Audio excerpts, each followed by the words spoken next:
ಅಂಥದ್ದು. ಇದನ್ನು ನೀವು ವಾರದಿಂದ 15 ದಿನದವರೆಗೂ ಯೂಸ್ ಮಾಡ್ಬೋದು. ಏರ್ಟೈಟ್ ಕಂಟೈನರಲ್ಲಿ ಇಟ್ಟರಂತೂ ಇನ್ನೂ ತುಂಬ ಯೂಸ್ ಮಾಡ್ಬೋದು. ಕೊತ್ತಂಬರಿ ಸೊಪ್ಪಂತೂ ಪದೇ ಪದೇ ತರೋಕ್ಕಾಗಲ್ಲ. ಒಂದು ಸಾರಿ ಒಂದು ಕಟ್ ತಂದುಬಿಟ್ರೆ ಸಾಕು, ತುಂಬ ದಿನ ಬಳಸ್ಬೋದು. ಸೊ ನಾನು ಮೊನ್ನೆ 40 ರೂಪಾಯಿ ಕೊಟ್ಟು ತೊಗೊಂಡು ಬಂದಿದ್ದೆ ಕೊತ್ತಂಬರಿ ಸೊಪ್ಪನ್ನ. ಆ್ಯಕ್ಚುಲಿ ಈ ಬಾಳೆಹಣ್ಣನ್ನ ಫಸ್ಟ್ ಟೈಮ್ ತೊಗೊಂಡು ಬಂದಿದ್ದೀನಿ. ಕೇರಳ ಬಾಳೆಹಣ್ಣು ಅಂತ ಹೇಳ್ತಾರೆ, ಏನೋ ಗೊತ್ತಿಲ್ಲಪ್ಪ ನನಗೆ. ಆ್ಯಕ್ಚುಲಿ ತಿನ್ಬೇಕನ್ನಿಸ್ತು, ಬಟ್ ಇದು ಕಲ್ಲರೇ ಒಂಥರ ಚೇಂಜ್ ಇದೆ.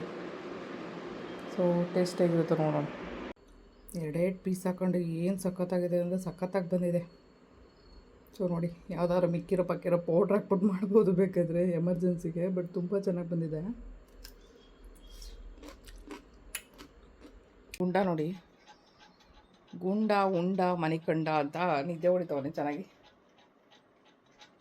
ಆ್ಯಕ್ಚುಲಿ ಅವ್ನು ಕತ್ತಿನ ತೆಗೆದುಬಿಟ್ಟೆ ಅದನ್ನು.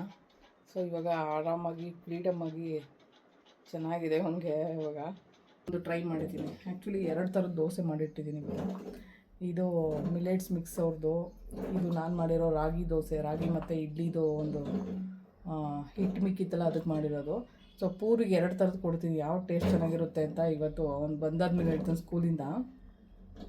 ಸೊ ನಾನು ಟೇಸ್ಟಿಗೆ ಬರಲಿ ಅಂತೇಳಿ ನಾನು ಸ್ಪೆಷಲಾಗಿ ಟ್ರೈ ಮಾಡಿರೋದು ಕಡಲೆಬೇಳೆ ಎಕ್ಸ್ಟ್ರಾ ಹಾಕಿರೋವಂಥದ್ದು.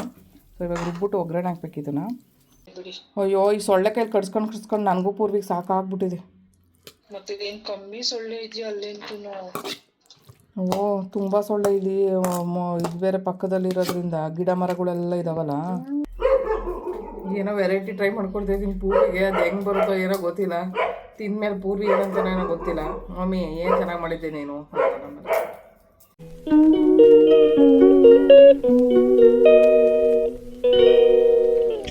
ನಾನಿಲ್ಲಿ ಇಡ್ಲಿ ಹಿಟ್ಟಿಗೆ ಸ್ವಲ್ಪ ರಾಗಿ ಹಿಟ್ಟನ್ನ ಆ್ಯಡ್ ಮಾಡ್ತಾಯಿದ್ದೀನಿ. ಆ್ಯಕ್ಚುಲಿ ದೋಸೆ ಥರ ತೆಳ್ಳಗೆ ಮಾಡೋಣ ಅಂತ ಹೇಳ್ಬಿಟ್ಟು ರಾಗಿ ದೋಸೆ ಥರ ಮಾಡಿಬಿಟ್ಟು ಅದಕ್ಕೆ ಟೊಮೊಟೊ ಚಟ್ನಿ ಇವತ್ತು ಕಾಂಬಿನೇಷನ್ ಮಾಡೋಣ ಅಂತ ಫಿಕ್ಸ್ ಆಗಿರೋವಂಥದ್ದು. ನಾನಿಲ್ಲಿ ಇಡ್ಲಿ ಹಿಟ್ಟಿಗೆ ಸ್ವಲ್ಪ ರಾಗಿ ಹಿಟ್ಟನ್ನ ಮಿಕ್ಸ್ ಮಾಡ್ಕೊಳ್ತಾಯಿದ್ದೀನಿ. ಸೊ ಇದನ್ನು ಇವಾಗ ರಾಗಿ ದೋಸೆ ಥರ ಮಾಡಿಬಿಟ್ಟು ಟೊಮೊಟೊ ಚಟ್ನಿ ಮಾಡೋಣ ಅಂತ ಹೇಳ್ಬಿಟ್ಟು. ಆ್ಯಕ್ಚುಲಿ ಪೂರ್ವಿ ಸ್ಕೂಲಿಗೆ ಹೋಗಿದ್ದಾನೆ, ಸ್ಕೂಲ್ ಹತ್ರನೇ ಇದೆ, ಹಾಗಾಗಿ ತೊಗೊಂಡೋಗಿ ಕೊಡೋಣ ಆಮೇಲೆ ಬಿಸಿ ಬಿಸಿದು ಅಂದ್ಬಿಟ್ಟು ನಾನೇ ಸ್ವಲ್ಪ ಲೇಟಾಗುತ್ತೆ ಬೆಳಗ್ಗೆ ಎದ್ದು ಮಾಡೋದಕ್ಕೆ, ಹಾಗಾಗಿ ಕಳಿಸ್ದೆ ಪೂರ್ವಿನ. ಸೊ ಇವಾಗ ನಾನು ಮಾಡ್ಕೊಂಡೋಗಿ ಅವನ್ನ ಊಟಕ್ಕೆ ಕೊಡಬೇಕಾಗುತ್ತೆ. ಟೊಮೊಟೊ ಚಟ್ನಿಗೆ ರೆಡಿ ಮಾಡ್ಕೊಳ್ತಾಯಿದ್ದೀನಿ. ಸೊ ದೋಸೆದು ಒಂದು ಹಿಟ್ಟು ಅಂದರೆ ದೋಸೆ ಮತ್ತು ಇದು ಆ್ಯಕ್ಚುಲಿ ಅಕ್ಕಿ ಹಸಿಟ್ಟು ಏನು ಹೇಳ್ತಾ ಇದೆ ನನಗೆ ಅರ್ಥ ಆಯ್ತಾಯಿಲ್ಲ. ಹೋಗುತ್ತೆ ನಿಮ್ಮ ಅಮ್ಮನ ಪಿಂಡ ಯಾವ ಬೋಳಿ ಮಗನಿಗೆ ಕನ್ಫ್ಯೂಷನ್ ಆಗಿಬಿಟ್ಟಿದ್ದೀನಿ. ಇಡ್ಲಿ ಹಿಟ್ಟಿಗೆ ನಾನು ರಾಗಿ ಹಿಟ್ಟು ಹಾಕಿದ್ದೀನಿ. ಯಾಕೋ ಬೆಳಗ್ಗೆ ಗೊತ್ತಿಲ್ಲ, ಎಲ್ಲ ತಪ್ಪಾಗಿ ಹೇಳ್ತಾ ಇದ್ದೀನಪ್ಪ. Hi, hello, good morning. So ಬೆಳಗ್ಗೆ ಹೆಂಗೆ ಎದ್ದಿದ್ದೀನೋ ಹಂಗೆ ಬಂದುಬಿಟ್ಟಿದ್ದೀನಿ. ಆ್ಯಕ್ಚುಲಿ ಕಿವಿ ಗಾಯ ಆಗಿಬಿಟ್ಟಿದೆ, ಹಂಗಾಗಿ ಓಲೆ ಬಿಚ್ಚಿಟ್ಬಿಟ್ಟೆ.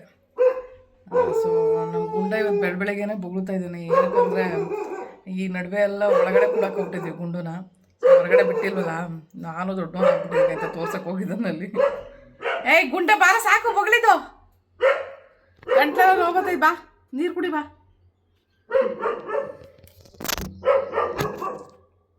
ಆ್ಯಕ್ಚುಲಿ ನಾನು ದೊಡ್ಡವನಾಗ್ಬಿಟ್ಟಿದ್ದೀನಿ ಅಂತ ತೋರ್ಸೋದಕ್ಕೆ ಹೋಗಿದ್ದಾನೆ, ಬೊಗಳೋದಕ್ಕೆ. ಅಲ್ಲಿ ಆ್ಯಕ್ಚುಲಿ ನಿನ್ನೆ ಕುಂಕುಮ ಇಟ್ಕೊಳಕ್ಕೆ ಹೋಗಿ ಇಲ್ಲಿ ಇಟ್ಕೊಂಡ್ಬಿಟ್ಟಿದ್ದೀನಿ, ಉಲ್ಟಾ ಇಟ್ಕೊಂಡ್ಬಿಟ್ಟಿದ್ದೀನಿ. ಅದಕ್ಕೆ ಇದೇನು ಬ್ರೆಡ್ ಕಾಣ್ತೈತೆ ಅಂತ ನೋಡ್ತಾ ಇದ್ದೀನಿ. ಆ್ಯಕ್ಚುಲಿ ಇವಾಗ ನಾವು tomato chutney first time try ಮಾಡ್ತಾಯಿದ್ವಿ.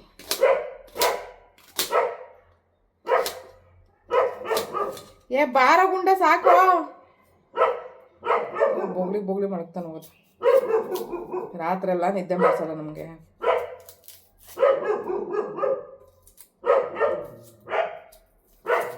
ಏ ಸುಮ್ಮನೆ ಬಾಯಿ ಯಾಕೋ ನೋಯಿಸ್ಕೊತೆ, ಬಾರ. ರಾತ್ರಿ ನಮ್ಮ ತಲೆ ನೋಯಿಸ್ತಾನೆ, ಬೆಳಗ್ಗೆ ಬಾಯಿ ನೋಯಿಸ್ಕೊತಾನೆ. ಒಳ್ಳೆ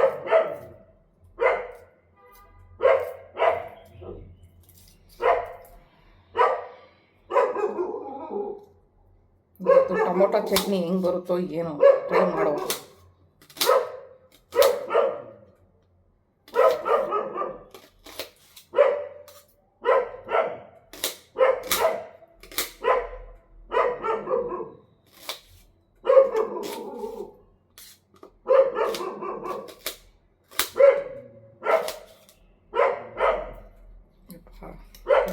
ಈರುಳ್ಳಿ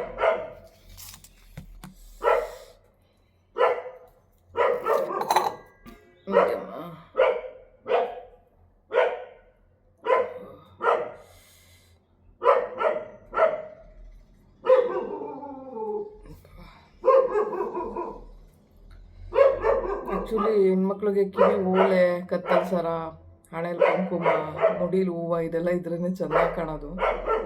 ನಾವು ನೋಡಿ ಆ ವ್ಯಾಪಾರ ಥರ ಇದೆ.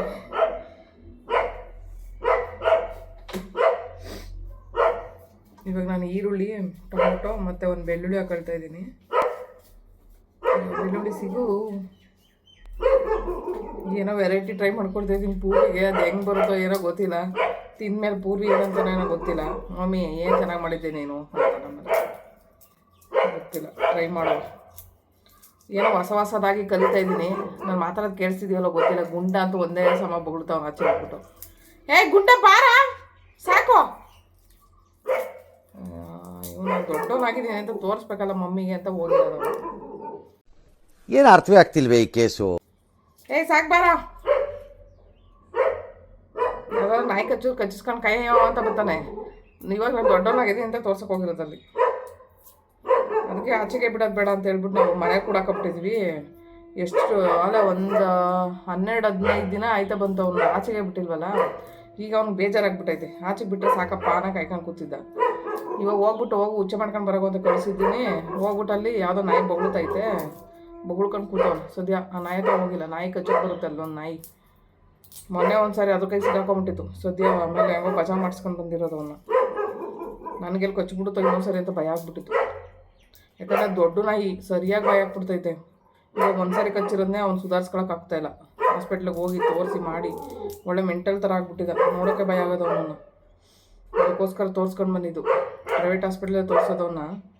ವ್ಯಾಕ್ಸಿನೇಷನ್ ಎಲ್ಲ ಆಗಿದೆ. ಬಟ್ ಆದ್ರೂ ಬೇರೆ ನಾಯಿ ಕೈಲಿ ಕಚ್ಚಿಸ್ಕೊಳ್ಳೋದ್ರಿಂದ ಅರ್ಧ ಕಾಯಿಲೆಗಳು ಬರ್ತವೆ. ಆಮೇಲೆ ಪೂರಿ ಬೇರೆ ಅವನ ಜೊತೆ ಆಟ ಆಡ್ತಾನ.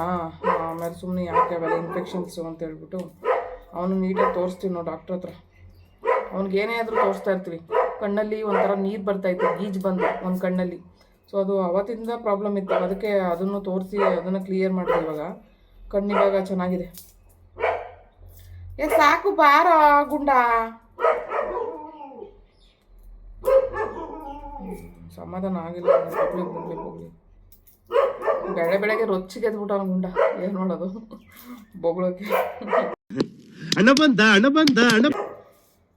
ಹುಚ್ಚ ಮಾಡ್ಕೊಬರಾಗ ಅಂದರೆ ಅವನು ಹೋಗಿ ರೊಚ್ಚಿಗೆದ್ದು ಬೊಗಳ್ತಾ ಇರೋದು ಎಲ್ಲರೂ. ಅದು ಯಾರು ಬೊಗಳ್ತಾ ಇದ್ದಾನೋ ಗೊತ್ತಿಲ್ಲ ನನಗೂ. ಒಂದು ಗಾಳಿ ಹಿಂಗೆ ಅಳ್ಳಾಡಂಗಿಲ್ಲ. ಒಂದು ಏನು ಮಳೆ ಬರೋ ಸೌಂಡು, ನೀರು ಹೋಗೋ ಸೌಂಡು, ಏನು ಸೌಂಡಿಗೂ ಬೊಗಳ್ತಾ ಇರ್ತಾನೆ. ಅಯ್ಯೋ ಒಳ್ಳೆ ಕತೆ. ಅದು ಸಕ್ಕ ಶಾರ್ಪ್ ಆಗೋಯ್ತು ನಾನು. ಸೊ ಪೂರಿಗೆ ಲೇಟಾಗಿಬಿಡುತ್ತೆ ತಿಂಡಿ ಕೊಡೋದಕ್ಕೆ, ತಿಂಡಿ ಎಲ್ಲ ಊಟ ಕೊಡೋದಕ್ಕೆ. ಆ್ಯಕ್ಚುಲಿ ಸೊ ನಾವು ಇವಾಗ ಇಷ್ಟು ರೆಡಿ ಮಾಡ್ಕೊಂಡಿದ್ದೀವಿ. 1-2 ಮೆಣಸಿನ್ಕಾಯಿ ಕಾಳೋಣ, ಇಲ್ಲಾಂದರೆ ಮೆಣಸಿನ್ಕಾಯಿ ಪೌಡ್ರಾದರೂ ಹಾಕ್ಕೋಬೋದು ನಾವು. ಸೊ ಇವಾಗ ನಾವು ಏನು ಮಾಡೋಣ ಅಂದರೆ ಇದನ್ನೆಲ್ಲ ಫ್ರೈಗೆ ಅಂದರೆ ಫ್ರೈ ಮಾಡಿ ಆಮೇಲೆ ರುಬ್ಬೋ ಅಂಥದ್ದು. ರುಬ್ಬಿ ಮತ್ತೆ ಒಗ್ಗರಣೆ ಹಾಕಬೇಕು. ಸೊ ಹಂಗಾಗಿ ಫ್ರೈ ಮಾಡೋಣ. ಆಮೇಲೆ ಇವ್ರು ಬೆಳಗ್ಗೆ ತಿಂಡಿ ತಿನ್ಕೊಂಡು ಹೋಗಿರೋದು 10 ಗಂಟೆಲೇನೋ.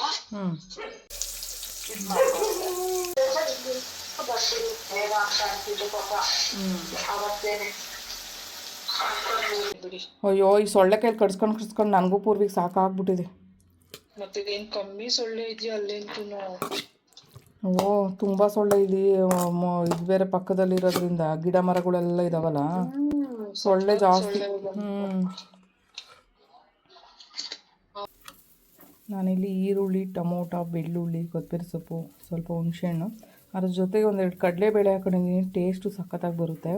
ಸೊ ಅದಕ್ಕೆ ಟೊಮೊಟೊ ಚಟ್ನಿಗೆ ಇವಾಗ ಮಾಡ್ತಾರೋಂಥದ್ದು. ಸೊ ನಾನು ಟೇಸ್ಟಿಗೆ ಬರಲಿ ಅಂತೇಳಿ ನಾನು ಸ್ಪೆಷಲಾಗಿ ಟ್ರೈ ಮಾಡಿರೋದು ಕಡಲೆಬೇಳೆ ಎಕ್ಸ್ಟ್ರಾ ಹಾಕಿರೋವಂಥದ್ದು. ಸೊ ಇವಾಗ ರುಬ್ಬಿಟ್ಟು ಒಗ್ಗರಣೆ ಹಾಕ್ಬೇಕು ಇದನ್ನು ಟೊಮೊಟೊ ಚಟ್ನಿಗೆ. ಸೊ ದೋಸೆ ಮಾಡ್ತಾಯಿದ್ದೀನಿ.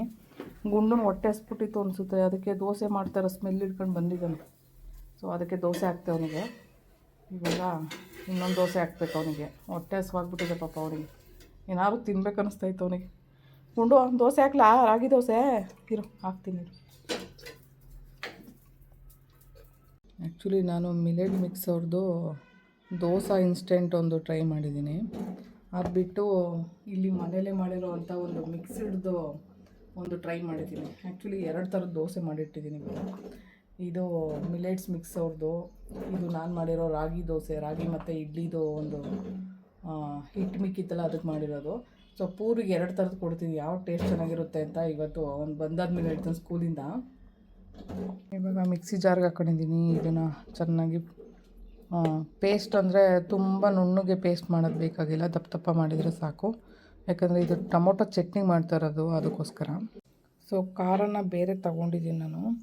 ಆ್ಯಕ್ಚುಲಿ ಅದೇ ಬಾಂಡೆ ಹಾಕೊಂಡೆ, ಯಾವುದು ಫ್ರೈ ಮಾಡ್ಕೊಂಡಿದ್ದಲ್ಲ ಅದನ್ನು, ಒಗ್ಗರಣೆ ಮಾತ್ರ ಬೇರೆ ಹಾಕ್ಕೊಂಡಿದ್ದೀನಿ.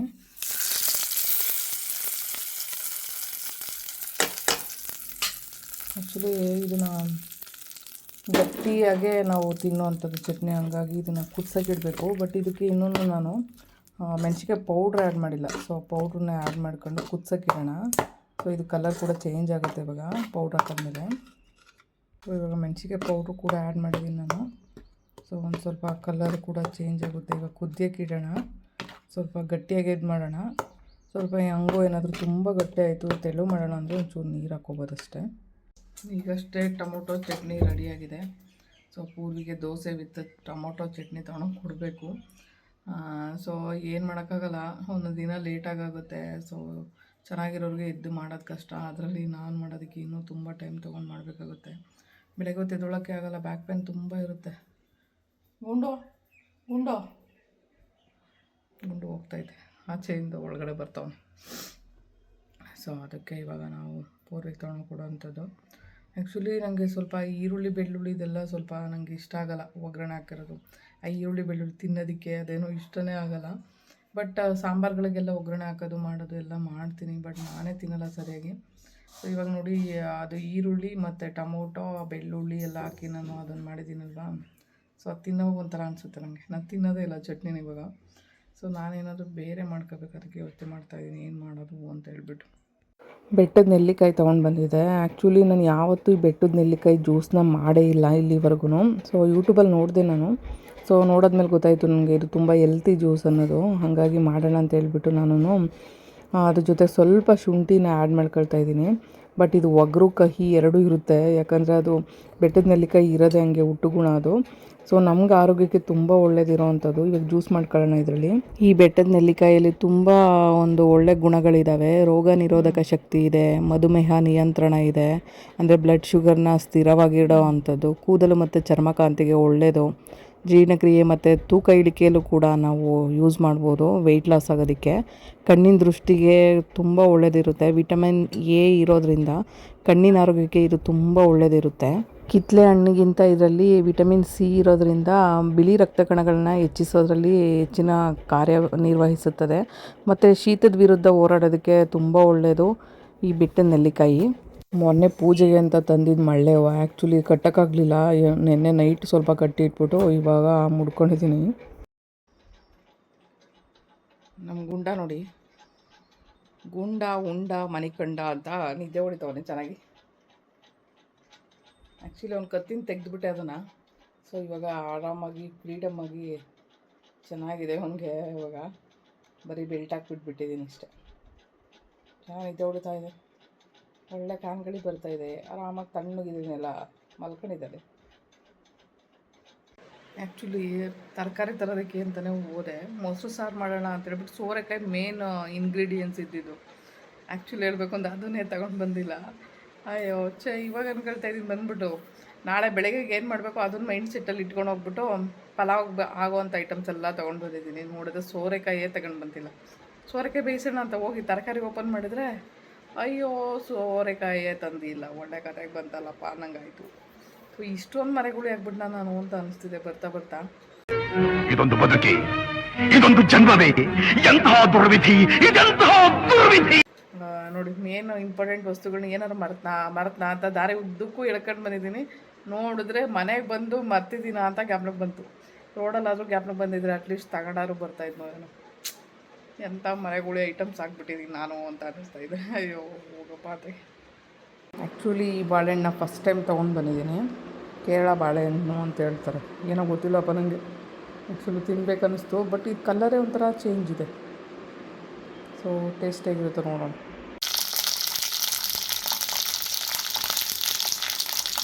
ಫಸ್ಟ್ ಟೈಮು ನನಗೆ ಗೊತ್ತಿಲ್ಲದಿರೋ ಒಂದು ರೆಸಿಪಿ ಮಾಡ್ತಾಯಿದ್ದೀನಿ. ಆ್ಯಕ್ಚುಲಿ ತೊಂಡೆಕಾಯಿ ಇತ್ತು, ಏನೋ ಬೈ ಮಿಕ್ಸಾಗಿ ಕೆಲವೊಂದು ನನಗೆ ಮೆಡಿಕಲ್ದೇನೋ ಒಂದಷ್ಟು ಐಟಮ್ಸ್ ಬೇಕಾಗಿತ್ತು, ಹಂಗಾಗಿ ತರಿಸ್ದೆ. ಸೊ ಇದ್ರಲ್ಲಿ ತರಿಸ್ಬೇಕಾದ್ರೆ ಅಮೆಝಾನಲ್ಲಿ ಅದ್ರ ಜೊತೆಗೆ 8 ರೂಪಾಯಿ 10 ರೂಪಾಯಿ ಅಂತ ಒಂದು ಸ್ವಲ್ಪ ತರಕಾರಿಗಳೆಲ್ಲ ತೋರಿಸ್ತಾ ಇತ್ತು. ಅದರಲ್ಲಿ ಒಂದು 4-5 ಥರದ್ದು ನಾನು ಬುಕ್ ಮಾಡ್ಕೊಂಡೆ. ಸೊ ಕಮ್ಮಿ ಇತ್ತಲ್ಲ ರೇಟ್ ಅಂತ ಹೇಳ್ಬಿಟ್ಟು. ಅದರಲ್ಲಿ ತೊಂಡೆಕಾಯಿ ಬಂದಿತ್ತು. ಸೊ ತೊಂಡೆಕಾಯಿ ಏನು ಮಾಡಬೇಕು, ಇರೋದೇ ಒಂದು 10-15 ಕಾಯಿ ಇತ್ತು ಅಷ್ಟೇ. ಸೊ ಏನು ಮಾಡೋಣ ಅಂತ ಯೋಚನೆ ಮಾಡಿಬಿಟ್ಟು ಒಂದು ಪಲ್ಯಕ್ಕೆ ಒಗ್ಗರಣೆ ಹಾಕ್ತಿದ್ದೀನಿ. ಆ್ಯಕ್ಚುಲಿ ಅದಕ್ಕೆ ಏನೇನು ಮಸಾಲೆ ಹಾಕ್ತೀನಿ ಅಂತ ಹೇಳ್ಬಿಟ್ಟು ನಾನು ತೋರಿಸ್ತೀನಿ. ಬಟ್ ಇದು ಹೇಗೆ ಬಂತು ಅಂತ ಕೂಡ ನಾನು ಹೇಳ್ತೀನಿ. ನಾನು ಆ್ಯಕ್ಚುಲಿ ವಾಂಗಿಬಾತ್ ಪೌಡ್ರ್ ಇತ್ತು. ಸೊ ಇದನ್ನೇ ಇವಾಗ ಸ್ವಲ್ಪ ಪೌಡ್ರನ್ನ ಹಾಕ್ಬಿಟ್ಟು ಪಲ್ಯ ಮಾಡ್ತೀನಿ. ಯಾಕಂದರೆ ಅದಕ್ಕೆ ಏನು ರುಬ್ಬೋದು ಅದು ಇದು ಎಲ್ಲ ಹಾಕೋದಕ್ಕಾಗಲ್ಲ, ಯಾಕಂದರೆ ಅದು ಕಮ್ಮಿನೇ ಇರೋದು. ಸೊ ಅದಕ್ಕೋಸ್ಕರ ನೋಡಿ ಇವಾಗ ತೊಂಡೆಕಾಯಿ ಈ ಥರ ಬೆಂದಿದೆ. ಸ್ವಲ್ಪ ನಾನು ವಾಂಗಿಬಾತ್ ಪೌಡ್ರನ್ನ ಸ್ವಲ್ಪ ಮಿಕ್ಸ್ ಮಾಡ್ಕೊಳ್ತೀನಿ. ಯಾಕಂದರೆ ನಾನು ವಾಂಗಿಬಾತ್ ಪೌಡ್ರಲ್ಲಿ ಪೌಡ್ರು ವಾಂಗಿಬಾತ್ ಮಾಡೋದೇ ಇಲ್ಲ ಹೇಳಬೇಕು ಅಂದರೆ. ನಮ್ಮ ಪೂರ್ವಿಗೋಸ್ಕರ ತಂದಿಟ್ಟಿದ್ದಷ್ಟೇ, ಒಂದು ಸಾರಿ ಮಾಡಿಕೊಟ್ಟಿದ್ದೆ ಅವನಿಗೆ. ಬಟ್ ಇದಕ್ಕಾದ್ರೂ ಟ್ರೈ ಮಾಡೋಣ ಅಂತ ಹೇಳ್ಬಿಟ್ಟು ಅದೇ ಪೌಡ್ರನ್ನ ಹಾಕ್ತಾಯಿದ್ದೀನಿ. ಸೊ ಯಾಕೋ ಗೊತ್ತಿಲ್ಲ, ಈ ಪಲ್ಯ ತಿನ್ಬೇಕು ಅನ್ನಿಸ್ತಾ ಇತ್ತು ನನಗೆ. ಸೊ ನೋಡುವ ಹೇಗಾಗುತ್ತೆ ಅಂತ. ಇನ್ನೊಂದು ಸ್ವಲ್ಪ ಹಾಕಬೇಕಾಗುತ್ತೆ. ಆಲ್ರೆಡಿ ಉಪ್ಪು ಹಾಕಿದ್ದೀನಿ, ಸಾಕು, ಜಾಸ್ತಿ ಬೇಡ. ಸೊ ಸಿಂಪಲ್ಲಾಗಿ ಒಂದು ಇದು ಅಂದರೆ ಸ್ವಲ್ಪನೇ ಇದೆಯಲ್ಲ ತೊಂಡೆಕಾಯಿ, ಅದಕ್ಕೋಸ್ಕರ 2 ಪೀಸ್ ಹಾಕ್ಕೊಂಡು ಏನು ಸಖತ್ತಾಗಿದೆ ಅಂದರೆ ಸಖತ್ತಾಗಿ ಬಂದಿದೆ. ಸೊ ನೋಡಿ, ಯಾವ್ದಾದ್ರು ಮಿಕ್ಕಿರೋ ಪಕ್ಕಿರೋ ಪೌಡ್ರ್ ಹಾಕ್ಬಿಟ್ಟು ಮಾಡ್ಬೋದು ಬೇಕಾದರೆ ಎಮರ್ಜೆನ್ಸಿಗೆ. ಬಟ್ ತುಂಬ ಚೆನ್ನಾಗಿ ಬಂದಿದೆ. ಒಂದು ದೊಡ್ಡ ಪಾತ್ರೆ ಟಬ್ಬೆ ಆಯಿತು ತೊಳೆದಿದ್ದು. ಆ್ಯಕ್ಚುಲಿ ಗ್ಯಾಸ್ನ ಕ್ಲೀನ್ ಮಾಡೋಣ ಅಂತ ಬಂದೆ, ಗ್ಯಾಸ್ ತುಂಬ ಹಾಳಾಗಿದೆ. ಆಮೇಲೆ ಗ್ಯಾಸು ಪೂರ್ತಿ ರಿಪೇರಿ ಆಗಿಬಿಟ್ಟಿದೆ. ಸೊ ಈ ಪೊಸಿಷನಲ್ಲಿ ಅಡುಗೆ ಮಾಡೋದಕ್ಕೆ ಭಯ ಆಗ್ತಿದೆ ನನಗೆ, ಅಷ್ಟು ಹಾಳಾಗ್ಬಿಟ್ಟಿದೆ. ಸೊ ಅದು ಕೂಡ ಹಾಗೆ ಆಗಿದೆ, ತುಕ್ಕಿಡಿದ್ಬಿಟ್ಟು ತುಂಬ ಒಳಗಡೆ ಎಲ್ಲ ಹಾಳಾಗ್ಬಿಟ್ಟಿದೆ. ಸೊ ಹೊಸದೊಂದು ಗ್ಯಾಸ್ ತೊಗೋಬೇಕು, ಗ್ಯಾಸ್ ಒಲೆ. ಸೊ ನೋಡೋಣ ಏನಾಗುತ್ತೆ ಏನು ಕತೆ ಅಂತ. ತುಂಬ ವರ್ಷಗಳಿಂದನೇ ನಾನು ಒಂಥರ ಬ್ಲ್ಯಾಕ್ ಕಲರ್ದು ಇದು ಬರುತ್ತಲ್ಲಪ್ಪ, ಅದೇನೋ ಹೇಳೋಕ್ಕೆ ಬರ್ತಾರೆ ನನಗೆ, ಆ ಥರ ಸ್ಟವ್ ತೊಗೋಬೇಕಂತ ಆಸೆ ಇತ್ತು. ಇವಾಗಿಂದೆಲ್ಲ ಅದು ಹೇಳ್ಬೇಕು ಅನ್ನೊಂದು 6-7 ವರ್ಷ ಅದಕ್ಕಿಂತ ಮುಂಚೆ, ನನಗೆ ಆ್ಯಕ್ಸಿಡೆಂಟ್ಗೂ ಮುಂಚೆನೂ ಆಸೆ ಇತ್ತು ನನಗೆ ಅದು. ಬಟ್ ಏನು ಮಾಡೋದು, ಇದೇ ಸ್ಟವ್ ಯೂಸ್ ಮಾಡೋ ಅಂತ ಇದು ಬಂತು. ಬಟ್ ಇವಾಗ 3 ವರ್ಷದ ಹಿಂದೆ ನಾನು ಹೊಸ ತೊಗೊಂಡಿದ್ದು. ಬಟ್ ತುಂಬ ತುಕ್ಕಿಡ್ದು ಹಿಂದೆಲ್ಲ ಹಾಳಾಗ್ಬಿಟ್ಟಿದೆ. ಸೊ ನೋಡಿ, ಇವಾಗ ನೋಡ್ರಿ ಹಿಂಗೆ ಟರ್ನ್ ಆಗಿಬಿಡ್ತು ಒಂದೊಂದು ಸಾರಿ, ಅದು ಪೂರ್ತಿ ಹಾಳಾಗ್ಬಿಟ್ಟೈತೆ. ಅದಕ್ಕೆ ಹೊಸದೊಂದು ಸ್ಟವ್ ತೊಗೊಂಡು ಬರಬೇಕು. ಯಾವಾಗ ಆಗುತ್ತೆ ಗೊತ್ತಿಲ್ಲ. ಈ ಕಡೆ ತಳ್ಕೊಂಡು ತೊಳೆಯೋಣ ಅಂತ ಹೋದ್ರೆ ಟಮಾಟೊ ಬಿದ್ದೋಯ್ತಿದ್ದು ಒಂದು. ಸೊ ಇವಾಗ ತೊಳೆಯುವ. ಸೋರೆಕಾಯಿನ ಇವಾಗ ಕಟ್ ಮಾಡಿ ಬೇಯಿಸೋಕೆ ಹಾಕಿದ್ದೀನಿ. ಮೊಸರು ಸಾರು ಮಾಡೋಣ ಅಂತ, ಯಾಕಂದರೆ ಅರ್ಧ ಲೀಟ್ರ್ ಮೊಸರು ತರಿಸಿಟ್ಬಿಟ್ಟಿದೆ, ಸುಮ್ಮನೆ ವೇಸ್ಟ್ ಆಗಿಬಿಡುತ್ತೆ.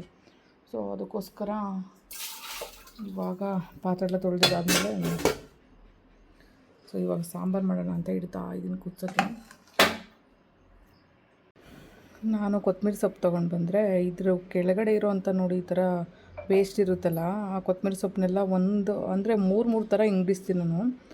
ಕೊತ್ತಂಬರಿ ಸೊಪ್ಪು ತಂದಾಗ ವೇಸ್ಟ್ ಒಂದು ಕಡೆ ಬಿಸಾಕ್ಬಿಡ್ತೀನಿ. ಅದರಿಂದ ಕೆಳಗಡೆ 1-2 ಬ್ರಾಂಚಸ್ ಇರುತ್ತಲ್ಲ, ಅದನ್ನೆಲ್ಲ ತಕ್ಕೊಂಡು ಬೇಗ 1-2-3 ದಿನದಲ್ಲಿ ಯೂಸ್ ಮಾಡ್ಕೊಳ್ಳೋ ಥರ ಈ ಥರ ಇಟ್ಕೊಳ್ತೀನಿ.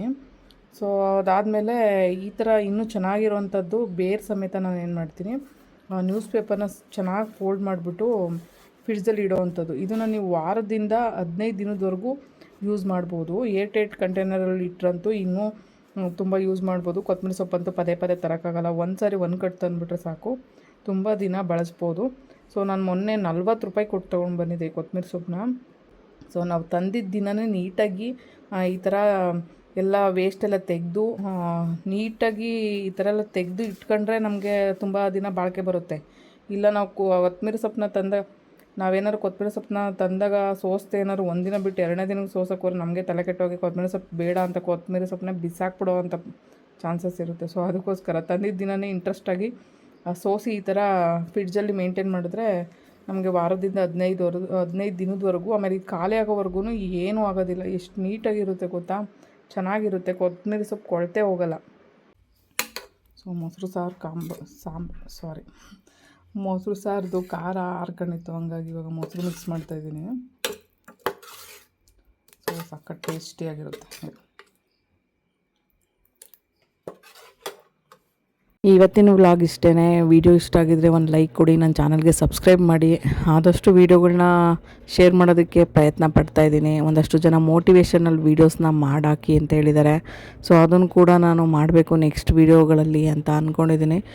ನಿಮ್ಮ ಅಭಿಪ್ರಾಯ ನನ್ನ ಕೈಯಲ್ಲಾಗಿದ್ದು ನನ್ನ ಪ್ರಯತ್ನ ಮಾಡಿ ನನ್ನ ಚಾನಲಲ್ಲಿ ಕೆಲವೊಂದು ವೀಡಿಯೋಸ್ನ ಹಾಕ್ತಾಯಿದ್ದೀನಿ. ಕೆಲವೊಂದು ವೀಡಿಯೋಸ್ಗೆ ಒಳ್ಳೆ ಕಮೆಂಟ್ಸ್ಗಳಾಗಿರ್ಬೋದು, ಒಳ್ಳೊಳ್ಳೆ ಇದನ್ನೆಲ್ಲ ಕೊಡ್ತಾ ಇದ್ದೀರಾ. ಎಲ್ರಿಗೂ ತುಂಬ ಥ್ಯಾಂಕ್ಸ್ ಹೇಳ್ತೀನಿ. ಅದೇ ಥರ ಸಪೋರ್ಟ್ ಮಾಡ್ತಾಯಿರಿ ಮುಂದೇನೂ ಕೂಡ ಅಂತ ಕೇಳ್ಕೊಳ್ತಾ ಇದ್ದೀನಿ. ಸೊ ಆದಷ್ಟು ವೀಡಿಯೋಗಳನ್ನ ಇನ್ನೂ ಚೆನ್ನಾಗಿ ನಾನು ಮಾಡೋಕ್ಕೋದಕ್ಕೆ ಒಂದು ಮೋಟಿವೇಶ್ನಲ್ ಆಗಿ ಇರುತ್ತೆ. ಇನ್ನೂ ಒಂದಷ್ಟು ಕಮೆಂಟ್ಗಳನ್ನ ಓದ್ತಾ ಇದ್ದೆ. ನೀವು ಪ್ರತಿಯೊಂದು ಕ್ಷಣಗಳನ್ನ ನಿಜವಾಗ್ಲೂ ಅನುಭವಿಸಿ ಹೇಳುವಾಗ ಪ್ರತಿ ಕ್ಷಣಗಳು ಅದೇ ಥರ ಇರುತ್ತೆ, ಅದು ಮೋಟಿವೇಟ್ ಆಗುತ್ತೆ. ಸೊ ಹಂಗಾಗಿ ನಿಮ್ಮ ವೀಡಿಯೋಸ್ಗಳಲ್ಲಿ ಈ ಥರ ಒಂದು ವೀಡಿಯೋಸ್ಗಳು ಬರಲಿ ಅಂತ ಹೇಳಿದ್ದೀರಾ. ಸೊ ಹಾಗಾಗಿ ನಾನು ಅದನ್ನು ಟ್ರೈ ಮಾಡ್ತೀನಿ. ಸೊ ನಾನು ಇದು ಆಶ್ರಮದಲ್ಲಿರೋವಂಥ ಟೈಮಲ್ಲಿ ಕೈ ಆಪ್ರೇಷನ್ ಆಗಿತ್ತು. ನಾನು ಇದಕ್ಕೆ ರೆಸ್ಟಿಗೆ ಅಂತಲೇ ಇದ್ದಿದ್ದಲ್ಲಿ, ಬಟ್ ಆವಾಗಲೂ ಕೂಡ ನಾನು ಮಣ್ಣಿನ ಜ್ಯುವೆಲರಿ ಮಾಡ್ತಾಯಿದ್ದೆ.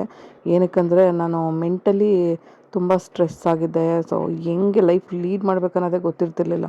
ಅಂಥ ಟೈಮಲ್ಲಿ ನಾನು ನನ್ನ ಮೈಂಡನ್ನ ನಾನು ಬ್ಯುಸಿಯಾಗಿ ಇಟ್ಕೊಳ್ಳೋದಕ್ಕೆ ನಾನು ಟ್ರೈ ಮಾಡ್ತಾಯಿದ್ದಿದ್ದು.